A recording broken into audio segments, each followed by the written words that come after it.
The seafood industry is taking a huge toll on our oceans.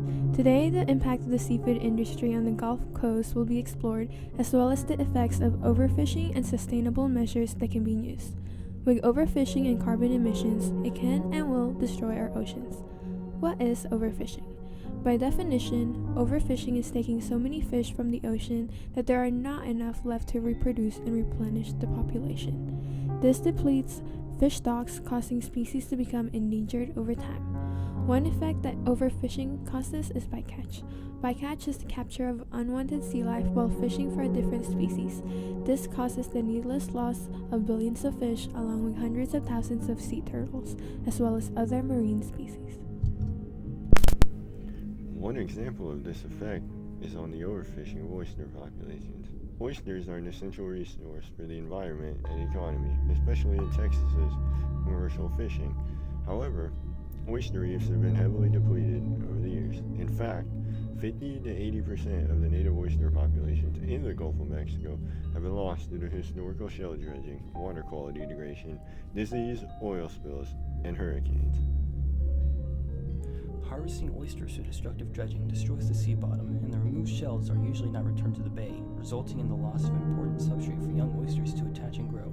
This loss of oyster reef habitat across the Gulf has far-reaching consequences, such as a reduction in hurricane protection, natural water filtration, and fisheries habitat affecting everyone. This is especially important due to the hurricane season being very prominent in our community. Not only that, but the vital organisms that are also significant to human economies can suffer harm if the organisms, such as oysters, that form the foundation of their food chain are adversely affected. As stated before, overfishing is a problem all over the bay, from Port Mansfield all the way up to Galveston. It is so prevalent that even the anglers themselves have noticed. Said anglers were interviewed by Toppin et al. About how many of them were fishing in that area and the amount of red snappers that they had harvested, which was then recorded. It was found that as the season's length increased, the effort put into fishing and the number of fish caught did not increase proportionally. The harvest rates during the initial season, which was 3 days, were 229% higher than during the extended season, which was about 6 days, despite having the latter having a season length of more than 10 times longer. This trend must be monitored due to the potential for overfishing the red snappers relatively quickly. After hearing all of that, what can you do to keep our oceans and ecosystems alive? Easy, a little bit of research. Find local companies or organizations dedicated to sustainability and see what restaurants or grocery stores are vetted by them. There are many companies that practice sustainable fishing and contribute to saving the ocean, with vetting organizations watching over them to make sure they continue to practice sustainability. Some of these companies include the Coastal Culinary Academy, Invisible, the Aquaculture Stewardship Council, ASC, the Northwest Atlantic Marine Alliance, NAMA, Oceania, World Fish, Expert Sea, and for a very local example, the Surfrider Foundation.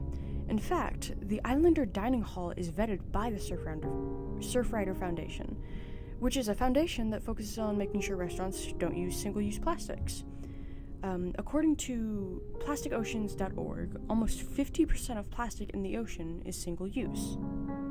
Not only that, we can also even locally focus on seafood restaurants that use the St. Kershak's Oyster Recycling Program. This program was established by the Hart Research Institute for Gulf of Mexico Studies in 2009 and is now led by Dr. Jennifer Polak and the Texas Surf Conservancy. It is the first program in Texas that collects oyster shells from restaurants and returns them to local waters. By doing so, the program provides a substrate for new reefs to form and create habitats for fish, crabs, and other organisms. In conclusion, as we continue to take part in the fishing industry, rather than avoid it completely, let us practice alternatives that let us take part in the seafood industry sustainability.